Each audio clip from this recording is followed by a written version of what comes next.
નમસ્કાર વિદ્યાર્થી મિત્રો, છેલ્લા વિડીયોમાં આપણે હાઇડ્રોજન વર્ણપટ વિશે લખો અથવા તો રીડબર્ગનું હાઇડ્રોજન વર્ણપટની બધી જ શ્રેણીની રેખાઓની ઉર્જાનું સૂત્ર આપો અને તેમાં એનના ભિન્ન મૂલ્યોને અનુરૂપ શ્રેણીઓ અને સંક્રાંતિ દર્શાવો.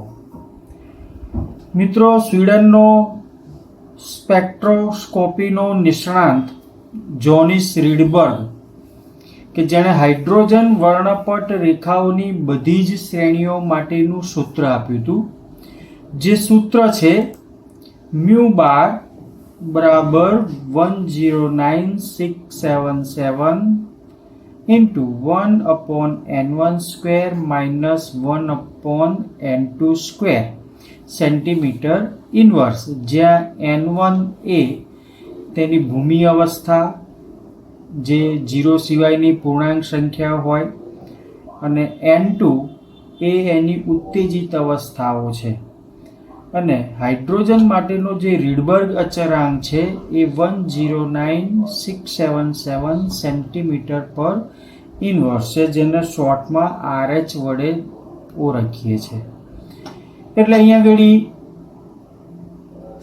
હાઇડ્રોજનનો વર્ણપટ જોઈએ તો એ રેખીય વર્ણપટ છે. એટલે કે તેમાં હાઇડ્રોજનનો એક ઇલેક્ટ્રોન શક્તિનું શોષણ કરે અને પોતાની ધારા અવસ્થામાંથી ઊંચી શક્તિ ધરાવતી અવસ્થામાં એટલે કે ઉત્તેજિત અવસ્થામાં જાય, ત્યાંથી પાછો તે શક્તિનું ઉત્સર્જન કરી પાછો પોતાની ભૂમિ અવસ્થામાં જાય. તો એ જે ઉત્તેજિત અવસ્થાથી પાછો ધારા અવસ્થામાં જાય ત્યારે જે આવૃત્તિઓના તરંગોનું ઉત્સર્જન કરે છે એ જુદી જુદી તરંગ લંબાઈઓના તરંગોનું ઉત્સર્જન કરે છે. એમાં n1માં આવે તો જે n1 શ્રેણી છે એ લાઇમન શ્રેણી કહેવાય કે જે પારજાંબલી તરંગો છે. બીજી શ્રેણી છે બામર શ્રેણી છે જે દૃશ્યમાન તરંગો છે. ત્રીજી શ્રેણી n1 બરાબર 3 જે પાશ્ચન શ્રેણી છે જે પારરક્ત તરંગો છે. બ્રેકેટ શ્રેણી એ પણ પારરક્ત તરંગો છે અને ફૂંડ એ પણ પારરક્ત તરંગો છે. તો આ જે શ્રેણીઓ છે એ શ્રેણીઓની શોધ કરનાર વૈજ્ઞાનિકોના નામ પરથી આ શ્રેણીઓનું નામ પડેલું કે ભાઈ લાઇમન શ્રેણી, બામર શ્રેણી, પાશ્ચન, બ્રેકેટ અને ફૂંડ. તો અહીંયા આગળ જોઈએ તો n1 બરાબર 1 હાઇડ્રોજન માટે n1 બરાબર 1 એ એની પોતાની ધારા અવસ્થા છે જે લાઇમન શ્રેણી કહેવાય. એટલે જ્યારે એનો હાઇડ્રોજન પાસે એક જ ઇલેક્ટ્રોન છે જે શક્તિનું શોષણ કરી ઉત્તેજિત થાય ત્યારથી પછી જે શક્તિનું ઉત્સર્જન કરે છે એ વિકિરણ સ્વરૂપે કરે. એટલે ત્યારે જે જુદા જુદી તરંગ લંબાઈ ધરાવતા વિકિરણોનું ઉત્સર્જન કરે છે. એટલે જે શ્રેણીમાં જાય તો n1 બરાબર 1માં આવે તો લાઇમન શ્રેણી, n1 બરાબર 2માં આવે તો બામર, n1 બરાબર 3માં આવે તો પાશ્ચન, n બરાબર 4 એટલે બ્રેકેટ અને 5માં આવે તો ફૂંડ. એમ જુદી જુદી તરંગ લંબાઈના તરંગોનું ઉત્સર્જન કરી પાછો પોતાની ધારા અવસ્થામાં આવે છે. એટલે કે બધા જ તત્વોમાં હાઇડ્રોજન પરમાણુનો રેખા વર્ણપટ સૌથી વધારે સરળ છે, કારણ કે તેની પાસે એક જ ઇલેક્ટ્રોન હોય છે. એટલે કે હાઇડ્રોજન વર્ણપટ તે રેખીય ઉત્સર્જન વર્ણપટ છે.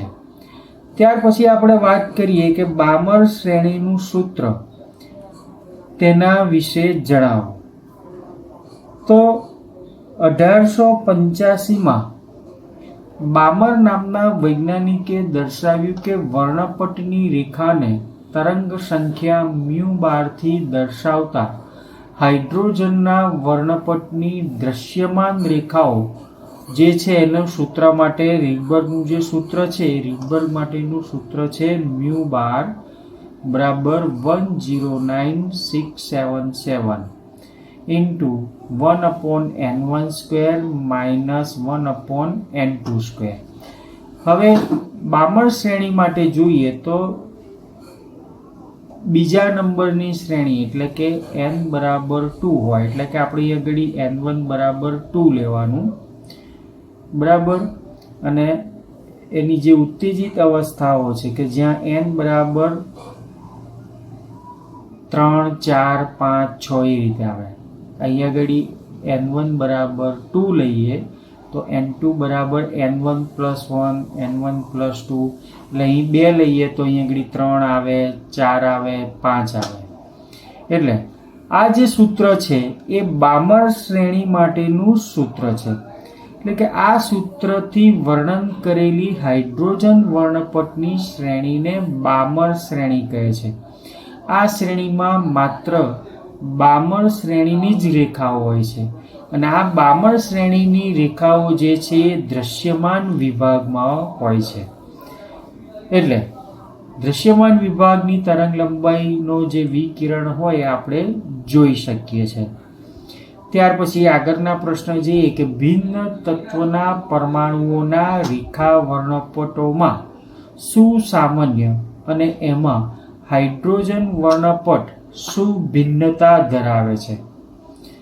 તો બધા જ તત્વોના વાયુ સ્થિતિના વર્ણપટો ઉત્સર્જન રેખા વર્ણપટ હોય છે. દરેક તત્વો માટે રેખા વર્ણપટ અદ્વિતીય હોય છે. એટલે કે દરેક તત્વ માટેનો રેખા વર્ણપટ જુદો જુદો હોય છે, એક સરખો હોતો નથી. એટલે કે કોઈ પણ બે તત્વનો વર્ણપટ એક સમાન હોતો નથી. દરેક તત્વના રેખા વર્ણપટમાં એક પ્રકારની નિયમિતતા જોવા મળે છે.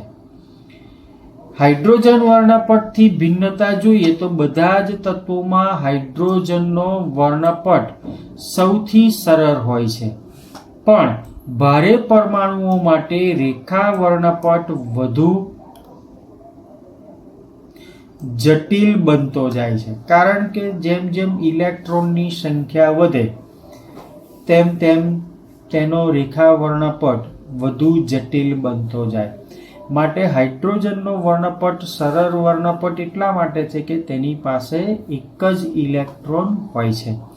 તો આ વાત થઈ જુદા જુદા અથવા તો ભિન્ન તત્વના પરમાણુઓના રેખા વર્ણપટોમાં હાઇડ્રોજન વર્ણપટથી કઈ ભિન્નતા હોય છે.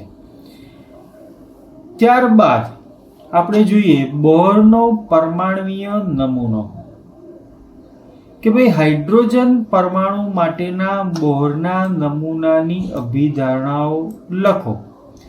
તો નીલ બોહર આગળ આપણે જોયું કે જે થોમ્સનનો પરમાણ્વીય નમૂનો જોયો, રુથરફોર્ડનો પરમાણ્વીય નમૂનો જોયો, તો એવી રીતે આપણે નીલ બોહરના પરમાણ્વીય નમૂનાની વાત કરીએ કે નીલ બોહરે પરમાણુનો નમૂનો સમજાવવા માટે જે સંકલ્પનાઓ આપી એ બોહરની અભિધારણાઓના સ્વરૂપે આપણે ભણીએ છીએ. એટલે કે એ અભિધારણાઓ કહેવાય છે. એટલે કે હાઇડ્રોજન પરમાણુ માટેના બોહરના નમૂનાની અભિધારણાઓ લખો. તો નીલ બોહરે 1913માં સૌ પ્રથમ હાઇડ્રોજન પરમાણુની રચના અને તેના વર્ણપટની પરિણાત્મક સમજૂતી આપી હતી. એની જે અભિધારણાઓ છે, અભિધારણાઓનો પહેલો મુદ્દો વાત કરીએ કે ભાઈ હાઇડ્રોજન પરમાણુમાં રહેલો ઇલેક્ટ્રોન કેન્દ્રની આસપાસ વર્તુળાકાર પથમાં ચોક્કસ ત્રિજ્યા અને ઊર્જા સાથે ફરે છે. આ પથને કક્ષા અથવા સ્થિર અવસ્થાઓને માન્ય ઊર્જા સ્તરની ઊર્જા અવસ્થાઓ કહે છે. એટલે કે અહીંયા ઘડી કે હાઇડ્રોજન પરમાણુમાં રહેલો જે ઇલેક્ટ્રોન છે એ ઇલેક્ટ્રોન કેન્દ્રની આસપાસ, એટલે કે ધારો કે આ કેન્દ્ર છે તો એ કેન્દ્રની આસપાસ માન્ય ઊર્જા સ્તરોમાં ચોક્કસ ત્રિજ્યાથી, એટલે કે ચોક્કસ ત્રિજ્યા એટલે કે કેન્દ્રથી ચોક્કસ અંતરે રહી વર્તુળાકાર પથમાં એ ગતિ કરતો હોય છે. એટલે કે ચોક્કસ ત્રિજ્યાએ ઉર્જા સાથે ફરે છે. એટલે કે ઇલેક્ટ્રોન આ જે ઉર્જા સ્તરો છે કે કેન્દ્રની આસપાસ, કે ધારો કે આ કેન્દ્ર છે તો એ વર્તુળાકાર જે માર્ગ છે એ માર્ગને એણે ચોક્કસ ઉર્જાના ઉર્જા સ્તરો કહ્યા, અને એ ઉર્જા સ્તરોની અંદર જે ઇલેક્ટ્રોન હોય એ ઇલેક્ટ્રોન એ ચોક્કસ ઉર્જા સ્તરની અંદર ચોક્કસ ઉર્જાથી વર્તુળાકાર ભ્રમણ કરતો હોય છે તેમ તેણે કહ્યું. કક્ષામાંના ઇલેક્ટ્રોનની ઉર્જા સમયની સાથે બદલાતી નથી, પણ જ્યારે ઇલેક્ટ્રોન નીચલી સ્થિર કક્ષા E1 માંથી ઉપલી સ્થિર કક્ષામાં જાય છે ત્યારે ઉર્જાનું અવશોષણ કરે છે, અથવા ઊંચી ઉર્જા અવસ્થામાંથી નીચી ઉર્જા સ્તરમાં આવે છે ત્યારે ઉર્જાનું ઉત્સર્જન થાય છે, અને ઉર્જાનો ફેરફાર એ સતતપણે થતો નથી. એટલે કે ધારો કે અહીંયા ઘડી કેન્દ્રમાંથી એ પોતાની જે માન્ય સ્થિર કક્ષા છે, તો પોતાની માન્ય સ્થિર કક્ષા એટલે કે તે મિનિમમ ઉર્જા એટલે કે E1 ઉર્જા સ્તરે છે તેમ કહેવાય. પોતાની જે અવસ્થા છે એને પોતાની ભૂમિગત અવસ્થા, પોતાની ધારા અવસ્થા અથવા તો પોતાની નીચલી અવસ્થા કે જેનું શક્તિ સ્તર ઉર્જા સ્તર E1 છે, તો ત્યાંથી એ જ્યાં સુધી પોતાની માન્ય કક્ષામાં ભ્રમણ કરતો હોય ત્યારે કોઈ પણ પ્રકારનું શોષણ કે અવશોષણ કરતો હોતો નથી. પણ જ્યારે એ ઉપલી અવસ્થા ઉપલી સ્થિર કક્ષામાં જાય, એટલે કે આ જે બીજું શક્તિ સ્તર છે, ધારો કે એની ઉર્જા સ્તર E2 હોય, તો જ્યારે E1 માંથી E2 માં જાય ત્યારે એ શક્તિનું અવશોષણ કરે છે અને E1 માંથી E2 માં જાય છે. એટલે કે નીચલી ઉર્જા સ્તરમાંથી ઊંચી ઉર્જા અવસ્થામાં જાય ત્યારે ઉર્જાનું અવશોષણ કરે છે, અને પાછો ઊંચી ઉર્જામાંથી પાછો E1 માં આવે, E2 માંથી E1 માં આવે, એટલે કે ઊંચી ઉર્જા સ્તરમાંથી નીચી ઉર્જા સ્તરમાં આવે ત્યારે ઉર્જાનું ઉત્સર્જન કરે છે. પણ એવું કહેવાય છે કે ભાઈ એ સતત ઉર્જાના ફેરફારો થતા નથી. એટલે કે ઉર્જાનો ફેરફાર સતતપણે થતો નથી. જો એ પોતાના માન્ય શક્તિ સ્તરમાં કે ઉર્જા સ્તરમાં હોય ત્યારે કોઈ પણ પ્રકારનું શોષણ કે ઉત્સર્જન કરતો નથી. એ ફક્ત જ્યારે ઉર્જા સ્તર બદલે કે નીચી ઉર્જા સ્તરથી ઊંચી ઉર્જા સ્તરમાં જાય ત્યારે અવશોષણ કરે, ને ઊંચી ઉર્જા સ્તરમાંથી નીચા ઉર્જા સ્તરમાં આવે ત્યારે ઉત્સર્જન કરે છે.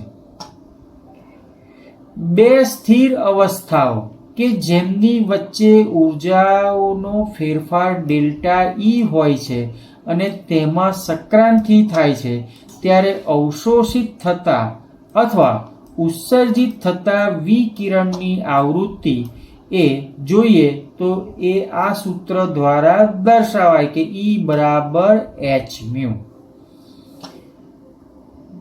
મેક્સ પ્લાન્કના સૂત્રમાં જોયું હતું એ જ છે, ક્વોન્ટમ છે. ક્વોન્ટમ એટલે શક્તિ, એટલે કે પોતાની માન્ય સ્થિર કક્ષામાંથી ઊંચી ઉર્જા સ્તરમાં જાય એટલે કે શક્તિનો ફેરફાર થાય ત્યારે બે સ્થિર અવસ્થાઓ કે જેમની વચ્ચેનો ઉર્જાનો ફેરફાર ડેલ્ટા E છે એટલે તેમાં સંક્રાંતિ કરે છે.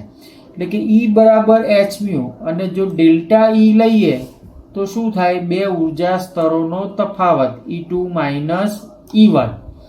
એટલે હવે અહીંયા ઘડી E બરાબર જોઈએ તો અહીંયા ઘડી આવૃત્તિ એટલે કે μ બરાબર શું થાય? તો કે આ h ને પેલી બાજુ લઈએ તો E/h થાય. એટલે કે μ બરાબર ડેલ્ટા E/h, જ્યાં ડેલ્ટા E બરાબર શું થાય? E2 minus E1. તો આ જે સમીકરણ છે એ સમીકરણને બોર આવૃત્તિ નિયમ કહેવામાં આવે છે. શું કહેવામાં આવે છે? બોર આવૃત્તિ નિયમ. અને જ્યાં E1 અને E2 અનુક્રમે નીચા અને ઊંચા માન્ય ઉર્જા સ્તરો છે. આ બોર આવૃત્તિ નિયમ તરીકે ઓળખાય છે. કહેવાનો અર્થ એટલો જ થાય કે જ્યાં સુધી ઇલેક્ટ્રોન પોતાની માન્ય ઉર્જા સ્તરમાં હોય ત્યાં સુધી એની ઉર્જામાં કોઈ ફેરફાર થતો નથી.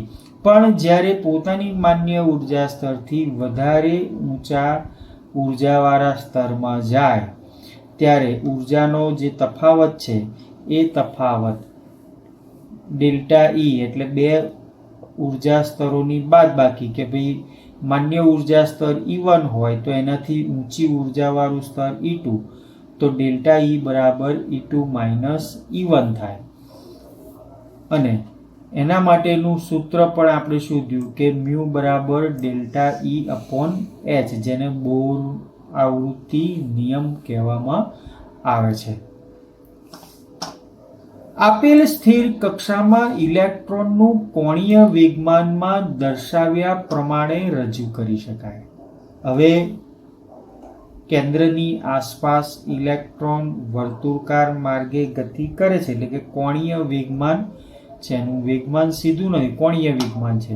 તો ઇલેક્ટ્રોનનું કોણીય વેગમાન MEVR બરાબર n ઇન્ટુ h અપોન 2π, જ્યાં n એ 0 સિવાયની પૂર્ણાંક સંખ્યા છે.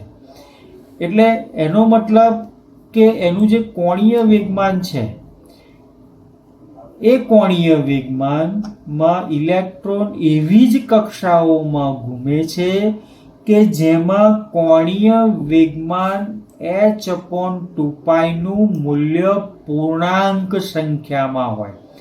સંકલન ગુણક હોય એટલે કે પૂર્ણાંક સંખ્યામાં હોય. તો ઇલેક્ટ્રોન એવી જ કક્ષાઓમાં ઘૂમશે કે જ્યાં તેનું કોણીય વેગમાન h અપોન 2π એ પૂર્ણાંક સંખ્યા જ હોય અથવા તો સંકલન ગુણક જ હોય. અને તેવી જ કક્ષાઓ માન્ય ગણાશે, કે જે પૂર્ણાંક સંખ્યા હોય એ જ એની માન્ય કક્ષા ગણાય.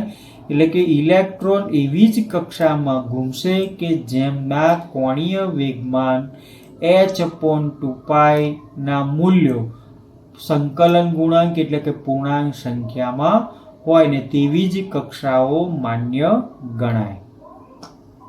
તો મિત્રો, આજના વિડીયોમાં આપણે આટલી જ વાત કરીશું. વધુ આવતા વિડીયોમાં વાત કરીશું. નમસ્કાર.